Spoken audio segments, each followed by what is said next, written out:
Welcome, everybody. It is time for another off-season discussion video. And today we're going to be talking about the St. Louis Blues playoff level team last year, looking once again to be a contender in the Western Conference. And to do that, I have a very special guest here, longtime channel subscriber and channel moderator, Jack L52 is here joining me. Jack, it is awesome to have you to talk some Blues hockey. Thank you so much for coming on. Yeah, thank you, John. All right, man. Well, St. Louis last year, once again, a playoff team, as we've come to expect from the Blues, ended up running into the Avalanche in round number 2. And, well, we know how that went with the Avs going on to win the Cup. But, St. Louis is a team that's continually, one of the better teams in the Western Conference. And are you, expecting that again this coming season? Yes. I would not be surprised. I think that based on what Minnesota lost this offseason, losing Kevin Fiala and all that, I mean, I think that Boldy and Rossi will be good players, but we don't know how good Rossi is going to be at the NHL level. So as of right now, I have St. Louis finishing second in the division as of right now. So I think I don't know they'll have 109 points again, but I still think they'll finish top 2 in the division. So yeah, I agree with that. I think St. Louis is primed to be that, that team other than Colorado in the Central that can be a real contender for sure.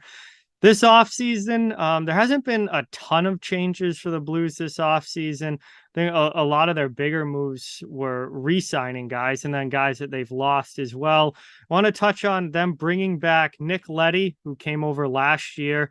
And now has signed an extension with the Blues on the back end. And also Robert Thomas getting paid up front, big contract extension for him after, a career best season for him last year. I believe he had 77 points, if I'm not mistaken. Yep, that's right. He's looking to, continue to grow and develop and become a superstar up front for them. So what do you think about Thomas getting that long-term extension and Nick Letty returning on the back end? I mean, there's risks with that long-term contract, that Thomas can live up to it. But that being said, I'm happy he's going to be a Blue for a long time. He's one of the best passers in the NHL now. Yeah. And he had 57 assists, which was, I think, it was one of the higher numbers in the league. He's going to be a fantastic passer. And he had 20 goals this year. He started shooting the puck this year, and look what happens. He scored 20 goals. Thomas, last year the year before during the pandemic season, he was injured a lot of the season. He didn't look, he had the broken thumb and then he had the shoulder injury, kind of messed him up that year. And I kind of took it with a grain of salt. So they gave him a bridge deal. And then voila, he had the season that he was supposed to. He had a little bit of struggles in the playoffs, but that happens with young players. It happens. So, but I'm happy that he's going to be a Blue for a long time to come. Nick Letty. There's a lot of debate with Nick Letty. Is that what you wanted to go to next? Yeah, absolutely. Okay. So anyways, Nick Letty was coming over from Detroit. I remember everybody was like, man, he's playing so poorly in Detroit, but I'm like, yeah, but Detroit's bad. And and also like I like Nick Letty. Like he was good for the Islanders. It just for whatever reason, he just needs to be in a good environment to play well. And sure enough, he came to St. Louis and he played really well. Came up big when Krug was injured, that's for sure, during the playoffs. We'll get to that in a second. But I thought Nick Letty played fine. The big problem with, I understand people will say, well, his numbers don't look fantastic. I get it, but as long as he's playing well, there was a lot of belief that he wasn't going to re-sign, and I wasn't sure he was going to re-sign like up until the deadline. And during like the very start of free agency, they re-signed him to a 4-year deal worth $400 million and a no trade clause, so he's not going anywhere. Yeah, I feel like with Letty, though, the $4 million cap hit's not too bad. Like that could be a lot worse for, a defenseman like that. Oh yeah. And you know what? I know there are issues with Letty's game, but honestly, he'll be fine. Yeah. I'm not too worried about it. Yeah, so those are really the acquisition, the stuff they did. You want to go to David Perron next? Yeah, we can talk about the pieces that they've lost. The big one being, David Perron up front, and then Ville Husso in goal, who was going to be leaving as a free agent. They ended up trading to Detroit, which I thought was kind of a savvy move to get a draft pick in return for a guy that you were going to lose for nothing anyway. So those were kind of, Husso had a really strong year last year came up big when Binnington wasn't playing well, but then Binnington kind of took back over in the playoffs. And then Perron obviously is a scorer gone up front, but with the emergence of guys like Robert Thomas and Jordan Kyrou, they might be able to kind of weather that storm of losing Perron quite a bit better. Yeah, David Perron, this is now his third run in St. Yeah. Louis, believe it or not. Yep. I don't know what it is with Perron, but he played well when he was Yeah. here, and he had a good year this past year. He does get injured a lot. He has tend to get injured here and there, but when he's healthy, he's really good. Of course, he had the playoffs. He took some. Let's just say he definitely caused a lot of fires during the playoffs Yep. when against Colorado, which that kind of was embarrassing. Not gonna lie, but other than that, he did really well for St. Louis. The problem the Blues have is they don't have cap space at all, and that's what happens when you have an overpaid blue line. But we'll get to that in a little bit later on. But there's just a lot of guys making a lot of contracts, and you don't have a lot of young guys, so that's going to happen. But with Perron, it sucks to see him leave, and it's going to be difficult to replace what he does, like on the power play. But again, they got a lot of depth, and I'm not super concerned about it. And given his age too, like, I mean, I still think he's going to play fine in his older years, but it just is a question. I think that it's just, I find it odd they couldn't find a way to make it work, but at the same time, it's not the worst thing in the world.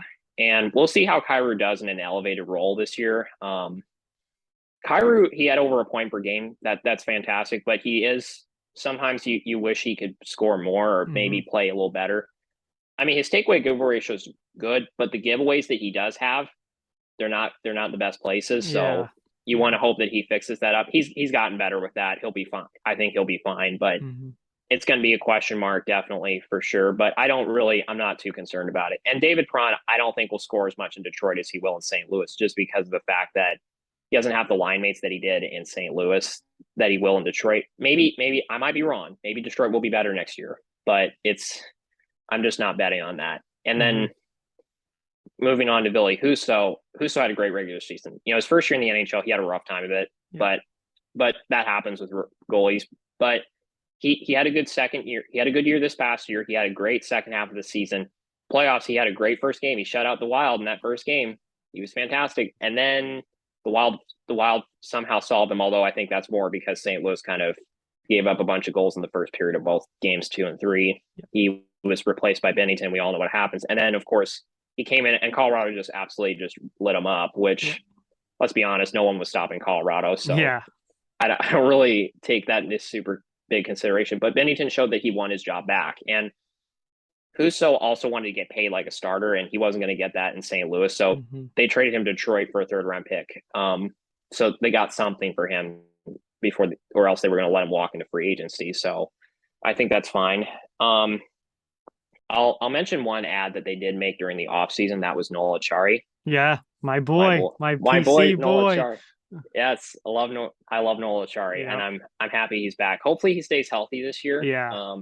Compared to last year, and he played well in Florida, but he moved on, and he's here in St. Louis. So hopefully hopefully that'll help the fourth line a lot, because their fourth line, they didn't really have a fourth line last year. So, and that was a problem. You saw that in the playoffs where they were playing 7 defensemen, mainly because they had to during the season.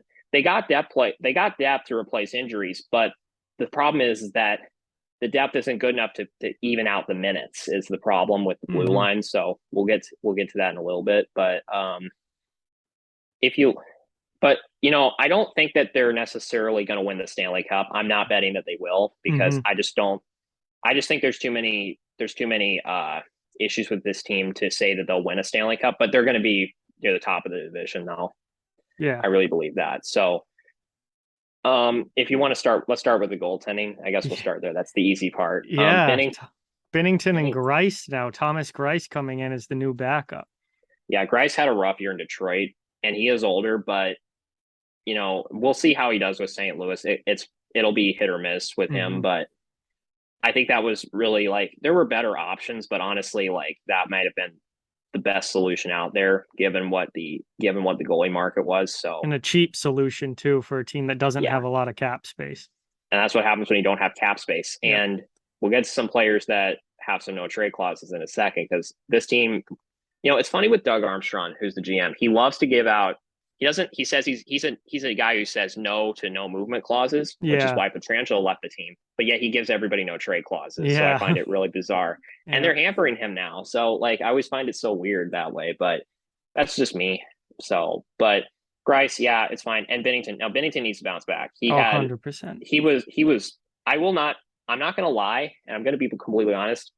He was garbage for parts of the second half of the season. Yeah. Now, I think much of that was because the Blues there were a lot of games in the second half of the season where the Blues were just not starting on time, or they just gave up a ton of shots in the first period and they gave up some bad shots and bad goals, and it was over usually. Like they just have a poor start.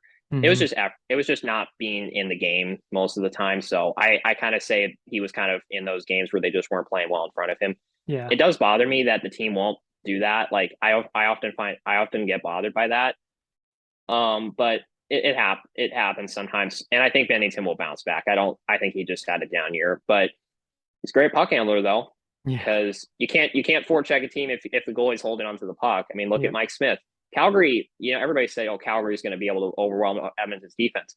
Put Mike Smith in the net, he's throwing the puck out of the zone every time, and the forecheck is neutralized. So it's a thing with goalies, and Binnington is good with his stick. Of course, he got injured in the playoffs. I'm not getting into that here because that's kind of I'm not going to spill oil onto that fire and all that. So, but I don't think they would have won the series even if Binnington was healthy. So that's just my opinion. But Binnington, I think, will be fine. The goaltending, I think, should be good to go. The defense, I will say this.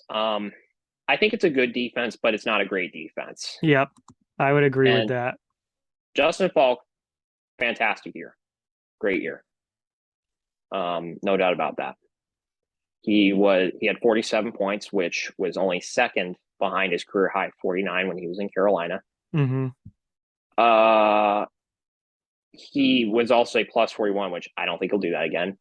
Not gonna lie, I don't think he'll do that again. But he had a great year. I remember a couple years back. I remember 2 years when we were doing a video about the Blues a couple years back. I remember I was not a fan of Justin Falk at the time. He's completely turned his game around. Yep. Since Pietrangelo left, which tells me that maybe they should have planned it out a little better and all that. But he's been the best defenseman on the Blues though the past 3 years or so, the past 2 years or so. So yeah, he's definitely feels like their number one. Yeah, and then you got Colton Pareco. Now Pareco, I thought his regular season was kind of up and down. He had a rough first half of the season, but after the All-Star break, he played much better. But in the playoffs, I thought he was fine against Minnesota. Against Colorado, nobody's stopping Colorado. But Pareco, he's definitely the ire of a lot of fans. Of course, he just got a big fat contract, so hopefully he'll live up to that. It's a lot of money for Colton Pareco, considering he doesn't get a lot of points. So it's you hope that he can be a shutdown guy. But the fact that he needs a good partner next to him to play well does make me think, well, he's not a true number one if he can't carry his own. Another teammate. So, and Letty fit well with him, but we'll have to see if that works over a full season. That's the big question that I do have with that. I don't really, I will admit that I was constantly yelling at my TV watching Blues games this year, just with Pareco. And again, it may just be me, but I just saw him out of position a lot of the time, or just not being able to clear the puck out, at times, or waiting too long to pass the puck, and then it's turned over and all that. But that was mostly in the first half of the season. When he's in the playoffs, he's fine. But again, I just wish that intensity was there every single night instead of just you take a night off and all that. So the intensity needs to be better from the team. Now, when it comes to defense, now Torrey Krug suffered a knee injury in the playoffs. He went to go see a doctor, from what I remember, to go get it checked out. They said he was okay. It was not a big deal, but I hope they're right about that. Torrey Krug's an offensive juggernaut, but does he get paid a little bit much for his role, considering he plays only 20 minutes a game for a guy who's being paid like a number one defense, a top two defenseman? Yeah, he doesn't play enough for a guy who's being paid that much money, but you can't play him that much compared to some of the other guys. Because we saw in Boston what can happen if you play him too much. So I love Krug too. I think he's a great number three who then is also your power play guy. Like, he's a great three who quarterbacks the power play. But I think when you try and push him into a top pair role, that starts to be too much. Yeah, and the Blues just signed him out of desperation, I Mhm. felt, to a certain extent, because and they thought he could be the guy and be a guy that could replace them. And they thought Pareco would be the guy. Well, turns out he hasn't. And it does bother me with Doug Armstrong that he's often, I don't know if it's denial is the right word, but he often doesn't want to acknowledge the fact that Pareco isn't going to be that guy. I've read an article that Larry Robinson wrote. He was a coach that assisted the Blues in the past. He's more of a consultant now. He said he thinks Pareco can still be that guy, but at his age, I just don't see it happening at this point. Him being that number one guy, it's just unlikely to happen at this point. But at the same time, I still like Pareco. I still think the Blues would be insane to trade him. Just saying that flat out. But at the same time, you just hope that he has a better overall season next year. And speaking of Krug, I will admit, when Boston let him go, I didn't think it would be that big of a deal, but it was. Yeah. When it came to the power play. But that being said, it's not like Boston's like crippled right now with their blue line. It's just Krug's, there's just nobody that Krug's just a great power play guy. It's just that, but Boston probably would have a lot of cap problems right now if they had kept Krug around. 100%. Yeah, they couldn't afford him. Yeah, so that's the thing. Although he's getting paid $8 million this year in terms of pure salary because first 2 years were low due to the pandemic. So yeah. But we'll get to. But Scott Pranovich, you might have noticed that he played the playoffs last year, so he looked good on the power play. But I think they don't trust him 5-on-5, and he's not able to stay healthy either. He had shoulder surgery. He didn't play during the pandemic because he had shoulder surgery, and he had wrist surgery this year. So he's got to stay healthy if they want him to be the guy. And if Pranovich can be a good enough guy that he can replace Krug could be definitely a guy that could be replaced in that sense. But again, you don't want to take that bet right now. The problem is they have 7 defense making NHL level money on this team. Yeah. That's a lot of cap space being used up. Of course, you got Scandella there, who I think a lot of Blues fans, including myself, would not be upset if he goes like in a trade or anything like that. Yeah, but he's overpaid too at over $3 million. Absolutely. Yeah. And then, you got Bortuzzo. Probably shouldn't play every single game, but he does the job right, for the most part. And then you got Nico Mikkola, who has a lot of grit to his game. Of course, he's got to watch where he hits guys and where he decides to start some let's just say some chaos. Yeah. Let's just say the least. Yeah. Because he did that to Sidney Crosby and he woke up Crosby. Next thing you know, Crosby's got a goal in his system. I remember that game. Yeah.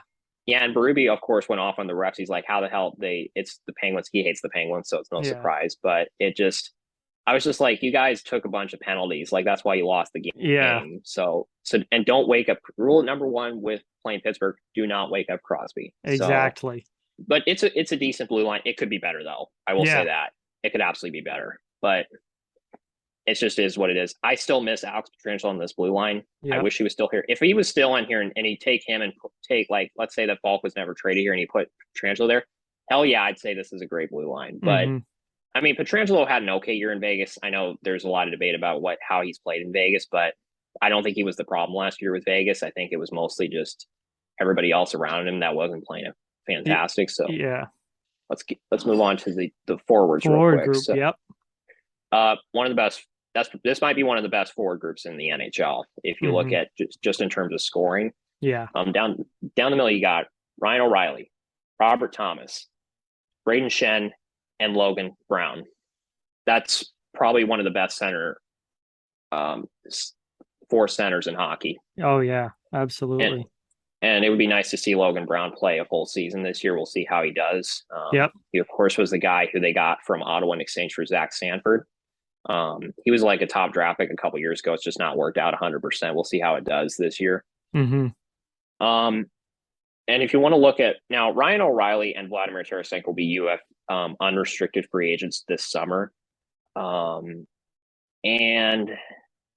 Tarasenko, we've heard all the stuff about Tarasenko at this point. Of course, Doug Armstrong has been like, we're not talking about Tarasenko. I'm not answering any questions about Tarasenko anymore. Yeah. I expect him to be here. So I think he's okay with letting him walk in the offseason if that's what he wants to do. I don't get the sense that Tarasenko is going to re-sign in St. Louis based on the history of the team. He played well this year. Yeah, he was great. time. He was fantastic, which tells me And the doctor said even before the season that his shoulder's healthy, like it wasn't really a problem last year. So why was he playing so poorly?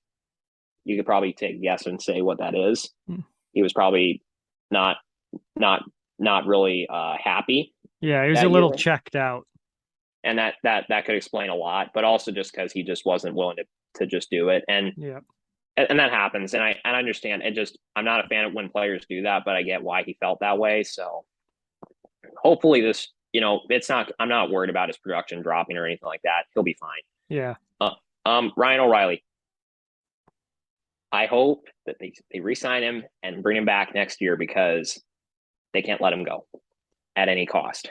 But based on Ryan O'Reilly's past and him having contract problems with Colorado in the past, he's going to want to get paid. So we'll see if Armstrong bites at that or doesn't, but you can't lose O'Reilly. He's your captain. He's your best player. I know he didn't have a great year this year, but he also had COVID this year. That didn't help him last year. So he wasn't 100%. So that didn't help. He was great in the playoffs though, like he is every single year. So like I still say this to this day that Ryan O'Reilly was the number one center this team had needed for so many years. Yeah. Because you can talk about the goaltending and what was going on with the Blues in the past, like in the past decade, and why they couldn't win the cup.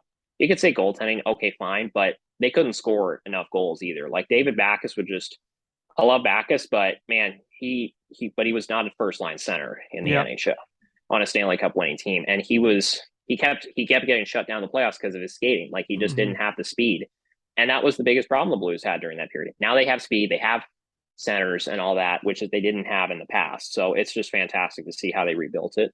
Of course, I discussed Robert Thomas earlier, so we'll move on. Him, Braden Shen. I thought he had a good statistical season. You know what you're getting with Braden Shen. You get a lot of hits. Yep. He's fast. He can play in every situation most of the time, and he's just good. You wish he wouldn't take penalties at certain times, but he does. He's pretty good about staying out of the box for the most part. He's been much better about that. Last, I remember during the pandemic, he was taking a lot of he went through a 20-game goal drought, I believe, and he was taking a lot of penalties. He was frustrated, and I felt bad for him. And this year, he bounced back, so that was fantastic. So and other players on the roster. I discussed Cairo already. Buchnevich, what a steal of a trade, to say the least. That was an absolute steal, and Buchnevich has been solid for the Blues. He played great this year. He was one of the best players on the team this year. Smart move on Doug Armstrong's part for taking advantage of a team that was in cap hell and taking Buchnevich. I mean, the Rangers aren't exactly missing Buchnevich, but I mean, they would have had all sorts of cap problems had they kept Buchnevich. But I think the Rangers are okay with that though. So, and Brandon Saad, who they signed as free agent, I thought he played very well this year. He did exactly what he was asked to do. So good free agency signing there when he was there. And Ivan Barbashev's another guy who's going to be UFA at the end of the year. He had 60 points this year, but career year. Yeah, big time. He was not prominent in the playoffs at all. I don't know what happened, but he just wasn't there. So we'll see how it goes during the season if he'll stay with St. Louis, but I just don't think he's going to be able to put up a season like that again. So, because it's a career year. And it's just that simple. So, now on the depth chart, it shows Clem Costin being in the lineup. I'm not sold on Costin, to be honest. Like, it maybe I don't know what it is with him. Maybe it's his skating. I'm not sure, but he's just not. I just don't see it with him. If you know what I mean. So something's just missing, and he hasn't really fulfilled that potential that he was supposed to. Yeah, I remember he dropped in the draft a couple years back. Like he just dropped like a rock, and I thought he was going to play, and then no, he didn't make the team, and then didn't make the team the year after that. Yeah, I think he's likely a healthy scratch. Alexi Torichenko played quite a bit last season. I remember seeing him in the lineup a lot, and it seems like he's kind of past Costin on the depth chart. Yep. And what sucks for him is that he won't be able to play till December because of shoulder surgery. So kind of sucks that he wasn't able to play. He won't be able to play till then. obviously Noel Achari, we mentioned earlier, like that signing, Yeah, my boy. So I love yeah, Achari. yeah, he's fantastic. I This is a love him. very deep team up front. Like they've got a lot Absolutely. of good NHL guys to work with in that forward group. Yeah. I mean, and you got some other players. Of course, they signed Highmore and Levo. Those are just depth players, Yep. guys that fill in for injuries. Of course, there's a lot of talk about Jake Neighbors if he'll make the team this year. He has a decently high bar Yeah. as a player. He could, I think, at the most, he'll be probably a second line forward or first line forward at the very highest. He could be a first line forward, but I think most realistically, he'll probably be a second line forward at the most. Yep. He's a tough player, and his team, of course, his junior team won the Memorial Cup this year. They were he would have been nice to see him at the World Juniors this year, but of course that a lot of circumstances previously happened that we'll get to. And also, the Blues, I just like what I will admit, while I'm not the biggest fan of everything that's gone on with this team, I still think this team's going to be good this year. So I'm not concerned about the team not missing the playoffs. Of course, if Bennington has a rough year, maybe, but I don't see that happening. So I just like this team and how it's constructed in general. And again, I see them finishing second in the division, unless Minnesota, if the guys for Minnesota step up like they can. So, because I just don't see Nashville finishing as high, because I don't know that they have. I mean, even with signing Nino Niederreiter with Nashville, I don't know that their scoring is going to be high enough to get them into the playoffs. I mean, or not in the playoffs, but like higher up in the division. Yeah. I mean, Dallas, who knows with Dallas? They're such a wild card. You just don't know what they're going to do. Yeah, and they always seem to find a way to back out of the playoffs, it seems, a lot of the time. Like, they always seem to find a way, like a game they need to win, and then they don't win it. So we'll see how that goes. And Winnipeg, I'm not sure about Winnipeg. There's just what I've been hearing with Winnipeg. Like, it doesn't seem like there's a lot of, the chemistry may be off somewhat, but that's kind of a debate for another time. Yeah. And then, of course, we know Chicago and Arizona are going to be last. You could pick them which one's going to finish last. So, but yeah, St. Louis, I still think they're decent. I don't think they're Stanley Cup contenders necessarily anymore, but they're still going to be a good regular season team nevertheless. So, yeah, no, I think St. Louis is in a pretty good spot. They're a solid team. They've got a very solid roster. That forward group in particular, to me, is like one of the better ones in the NHL. And this team is certainly going to score goals. And I think a lot hinges on Jordan Binnington. I mean, obviously, we're not going to see a rookie year Jordan Binnington, that absurd level that he was at when he first came in. But, if Jordan Binnington can get back to a 915 save percentage, goals against around 2.5, I think St. Louis is in a really good spot to be, easily a top 3 team in the Central Division. I think if Binnington struggles, that could put some more stress on the rest of that lineup to try and make up for it. But I see this team. I'm with you. I haven't done my predictions yet, but I see this team finishing second in the Central and certainly being a playoff team. And then, we'll have to see what happens once they get into the postseason. But I certainly see them making the playoffs. Yeah, I do. And, even with some of the problems that I do have with this team, I think they'll figure it out. They always seem to find a way to figure it out. So, yeah. All right, Jack, thank you so much for coming on, man, and talking about the Blues. It was awesome to have you, and really, really appreciate it. You're welcome. All right, everybody. So that is Jack L52, channel subscriber and mod, also a big-time Blues fan. And I hope you guys enjoyed this discussion about the St. Louis Blues offseason. We are both certainly expecting them to be one of the better teams in the Central Division and a playoff team once again this year. Appreciate all of you guys watching. Hope you enjoyed this video. Thank you guys so much, and we'll see you next time.